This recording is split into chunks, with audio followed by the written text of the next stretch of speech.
Hello there, Cancer sign. Welcome to your monthly reading. So, Cancer, this reading is for the month of August. Cancer love reading. Sun, Moon, Rising, Venus. Cancer, hindi lahat ng Cancer maka-resonate sa reading na to. So, takes what resonates and leave the rest. Cross watchers, pwedeng kayo to at hindi sila Cancer sign. So, put yourself in a situation kung saan kayo naka-resonate. Cancer, if hindi kayo naka-resonate sa reading na to, please to check your other placement, your sun, your moon, your rising, your Venus sign, dahil pwedeng doon kayo maka-resonate at hindi dito. Especially your moon sign, okay? So, Cancer.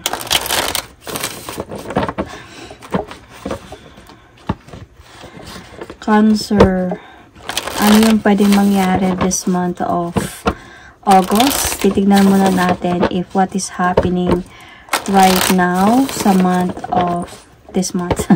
this situation right now. Let's see what is your situation right now. So, Cancer, let's see your person's situation ngayon. Cancer, love reading, August, Sun, Moon, Rising, Venus. August, Sun, Moon, Rising, Venus, Cancer. Uy.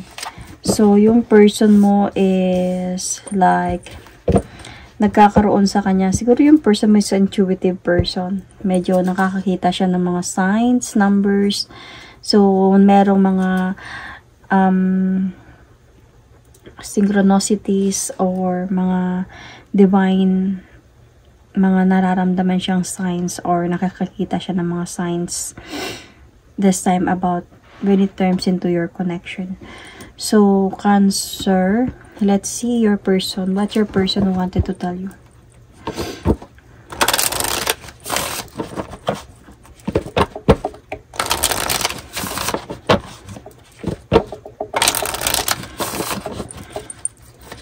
So, ano yung gusto niyang sabihin sa'yo?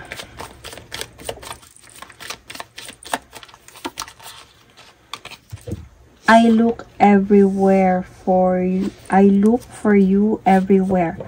So, might be this person, while this person is, might be longing and wanted to see you, looking for you everywhere, is also looking for a sign from you everywhere.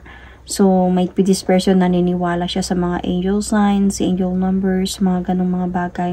And through that, parang pag nakikita siya ng mga ganong signs, so chine-check niya siguro sa Google the meaning and yung intention niya is kung kailan ka babalik, kung parang ganun, kailan kayo mag-usap ulit or something like that. So let's see sa side mo naman, Cancer.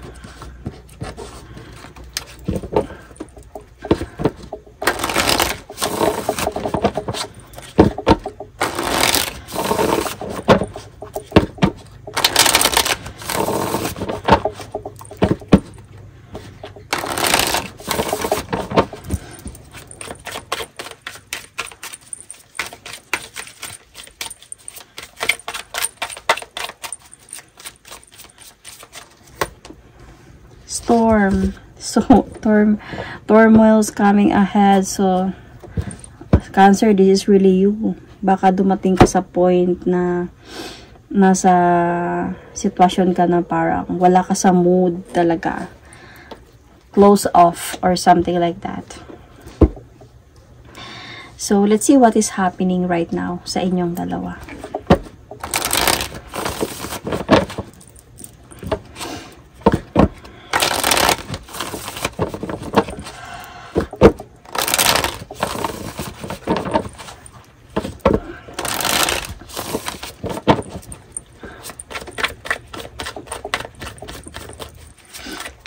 What is happening right now?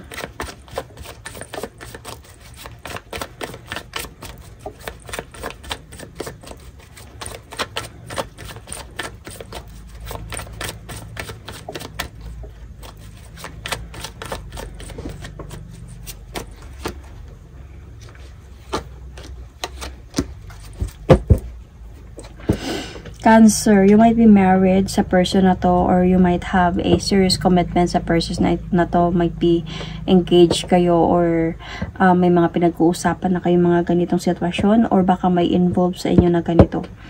So, kasi ngayon, Cancer, parang nakikita ko na halos masyadong, minsan di ka nakakatulog sa gabi thinking about the situation. You really want to have some courage and parang also confident na to have some freedom this time. Pero sobrang close up ko ngayon. Parang yung mood mo ngayon is nasa wave, darkness, parang ganun, kulog, ulan, storm. And hindi ka sure sa mga decision mo sa buhay, sa mga pwedeng mangyari dito. So, nasa point ka talaga ngayon na gusto mong munang mapag-isa. Gusto mong mag-isip, or nasa point ka ngayon na guarded ka ngayon. Ayaw mo siyang kausapin. You put boundaries. Kaya siya naman, siguro, kung baga sa social media, nag-deactivate ka. Cancer always do that pag wala sila sa mood sometimes. They do that talaga.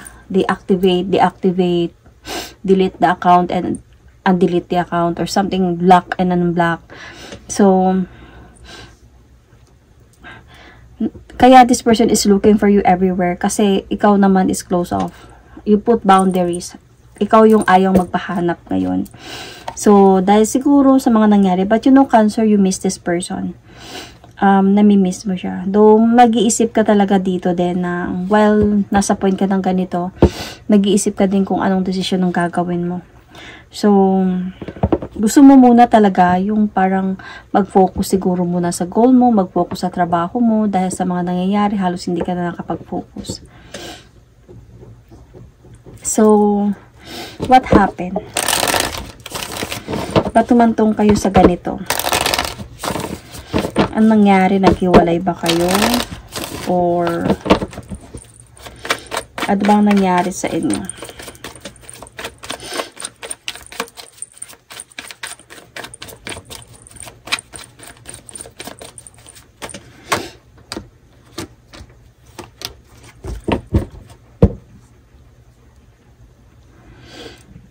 So, I think this person, nag-away kayo nitong taong ito.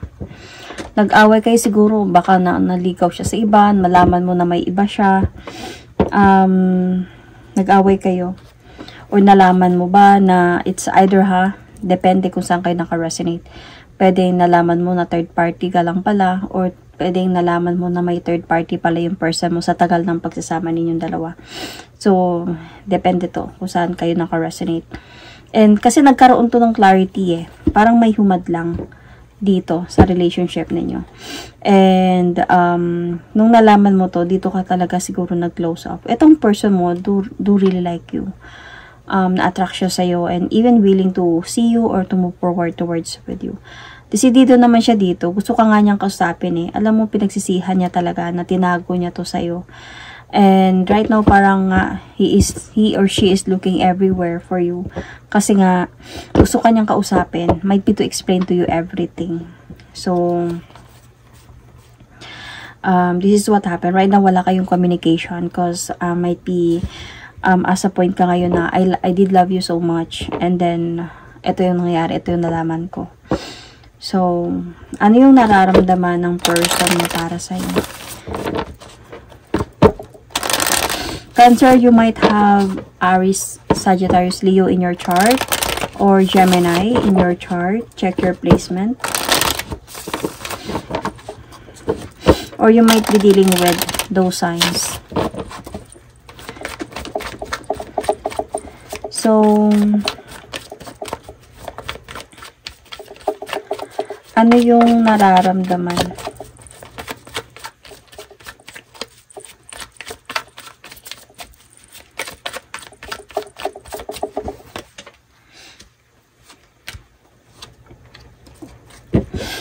So, itong person mo ngayon, sa point siya na gusto niya talaga mag-offer sa'yo ng new beginning. Kaya nga, hinahanap ka niya and looking for signs or something. So, nagkakaroon sa kanya dito ng feeling of like connected pa din talaga kayo sa isa't isa. So, itong person na to is parang gusto niya mabalik kayo sa dati. Mabalik yung dating sparks niyo, yung happiness, yung romance, ganyan. Nagsisi talaga siya, yun yung nararamdaman niya. Nagsisi siya na nawala ka, nagsisi siya na umantong kayo sa ganito, or nagsisi siya na nagsinungaling siya sa'yo. And this person did love you talaga. Naniniwala pa din siya sa pagmamahala ninyo, even ngayon na hindi na kayo nag-uusap dalawa. So, I just really don't know if you are married and nagkaroon to ng third party dito sa person ninyo, or could be, and this person is willing to move forward towards with you. Willing siya to change, could be, para maayos na kayo ngayon. This time, ganito yung nararamdaman niya. Kasi, even if he cheated on you, para sa kanya, worth it ka pa rin na tao. Yung pagkakamali niya, parang nagsisi siya, dapat hindi niya ginawa yun. Or dapat hindi siya natukso or something. So, ano naman yung nararamdaman mo, Cancer? You might also be dealing with Capricorn, Virgo, Taurus. Okay. Ano yung nararamdaman mo, Cancer? Sa sitwasyon na to, sa person mo.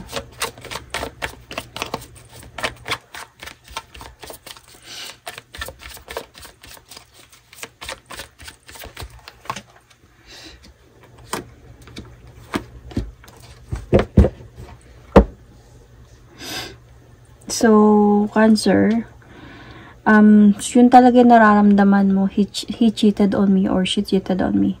So, he or she, depende, okay? So, na niloko niya ako, yun yung feeling mo dito, and also feeling mo na parang, yung person mo, he or she cut off you, or nasa feeling mo na parang, ikaw na ngayon ng loko, ikaw ayaw mo pang umamin, ikaw na ngayon ng loko, tapos parang pinagmumukha mo pa na pinapagilty mo pa ako sa mga nangyayari. Parang ikaw na ngayong nagloko, imbes na magpakababa ka lang, parang magsorry ka lang man, kumbaga ano ba tawag doon, magpakumbaba ka man lang. And hindi ko pa nararamdaman yun. Sobra ko nasasaktan. Sobra ka nasasaktan ngayon, Cancer. Kaya nga nasa oracle card mo yung storm.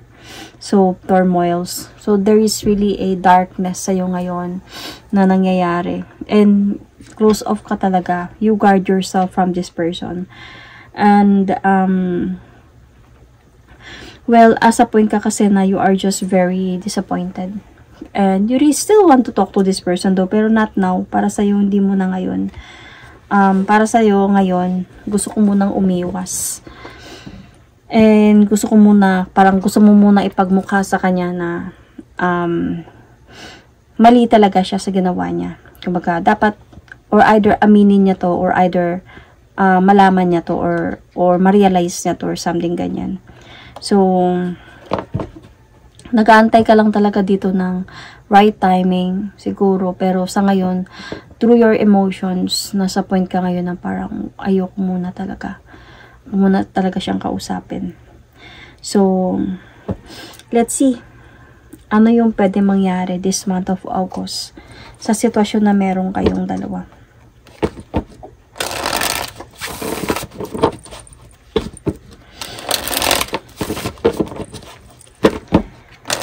So, this is sa person side mo, okay?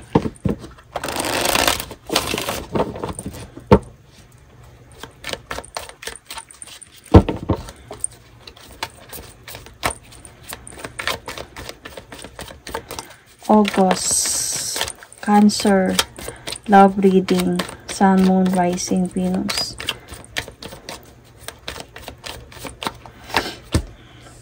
Pressure cooker. Rage and ready to explode. So, napiko na siguro yung person mo dito, Cancer. Hindi niya nakinaya yung pagiging intuitive niya. So, let's see. Ano yung gusto niya sabihin sa'yo?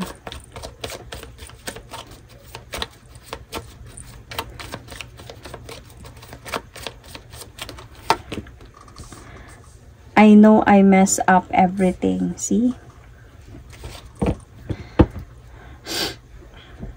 And let's see on your part. Gets ko na to sa kanya. Explain ko ngayon. Nakuha ko yung story.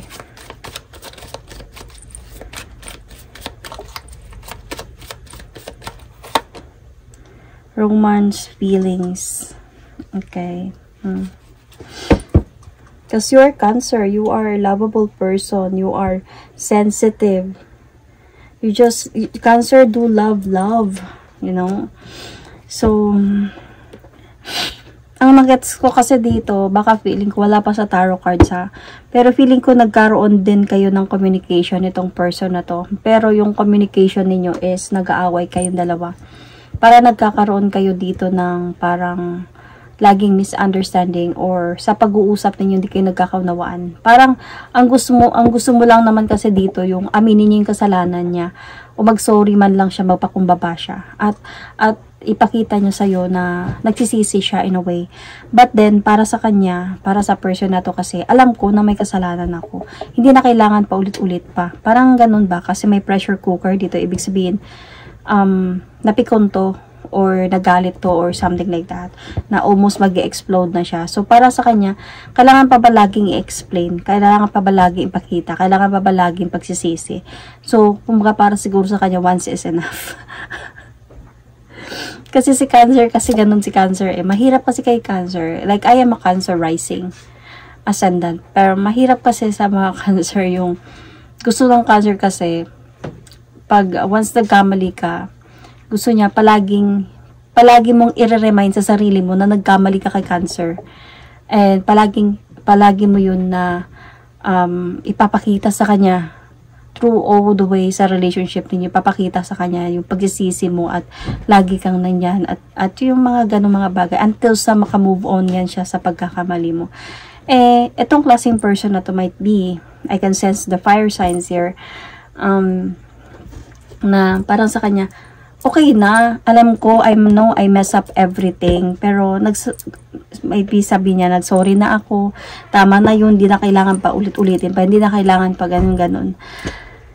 So, all Cancer need is, lambingin mo lang ako, patunayan mo sa akin, na mahal mo talaga ako, through your lambing, through your, mga surprises, ganyan. So, hindi yung parang bumabalik lang tayo sa normal. Parang ganun. Hindi nagustuhan ni Cancer yun.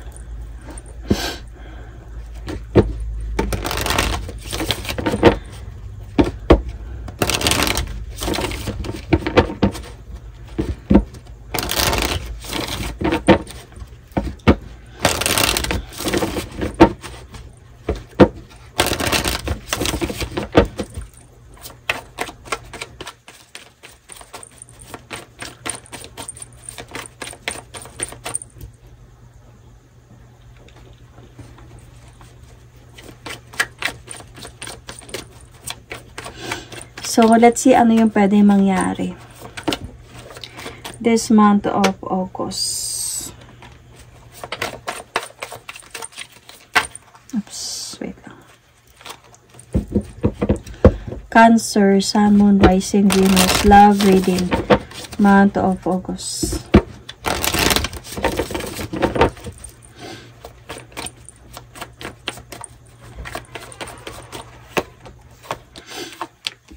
See, look at the fire sign, and the fire sign, Leo.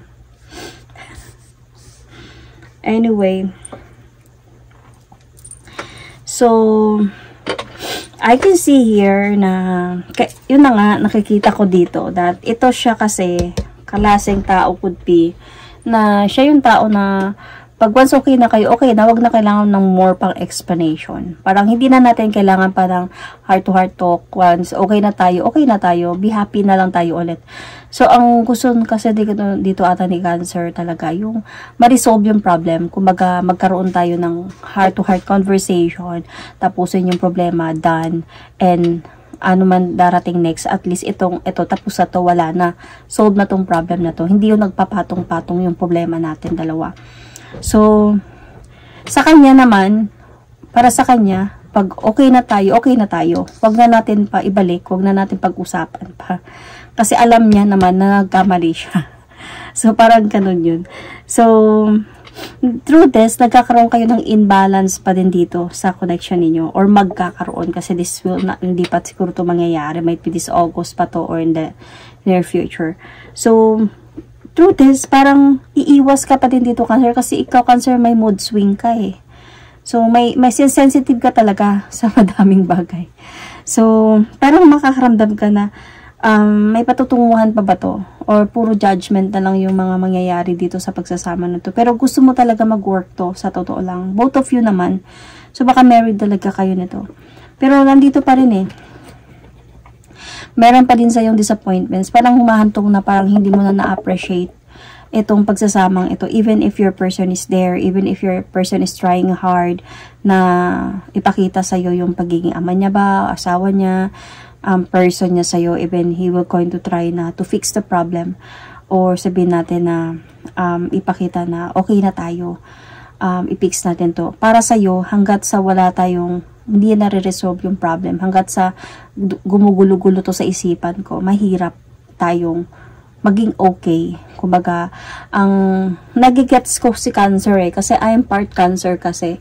So, nagigets ko dito si Cancer na gusto niya, na gusto mo yung bigyan natin ng time to na pag-usapan at i-resolve. Sa akin walang problema na pakita mo lang sa akin, nandito nga yung romance, feeling, ipakita mo sa akin yung sincerity, and ipakita mo sa akin, even daily, hindi man sa lahat ng like daily, but until lang maging okay lang ako. Kumbaga, sabihin na natin na, ako yung nasaktan, ako yung naloko. Dapat, intindihin mo yung mga moods ko, or yung mga, ano man yung mararamdaman ko, ano man yung maipapakita ko sa'yo. Kasi, magiging cold pa din talaga ikaw dito, Cancer, sa sitwasyon na to. Kasi nga, hindi ka magiging masaya sa outcome ng pagpabalikan ninyo, if ever man. So, ang kailangan talaga dito na intindihin din ninyo yung personality ninyo sa isa't isa. Kasi itong person na to, mahal ka naman niya, kaya nga bumabalik siya sa'yo eh. Mahal ka niya, kaya nga ayusin niya tong lahat ng to. Ang ano lang dito is nawala na yung tiwala mo sa kanya. So, and yung gusto mong mangyari, baka hindi mo pa makikita talaga dito. So, cross-watchers and Cancer, kailangan talaga dito na magkaroon kayo ng communication that you need to understand each other's differences. So, let's see about the oracle card, spirit guides, message from the spirit guides.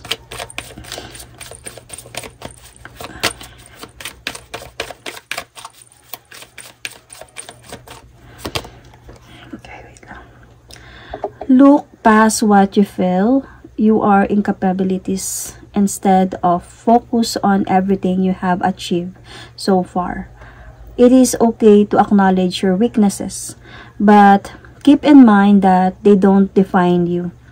Your strength and your beautiful soul are clear for all to see. So, sabi dito na, again, I will read again.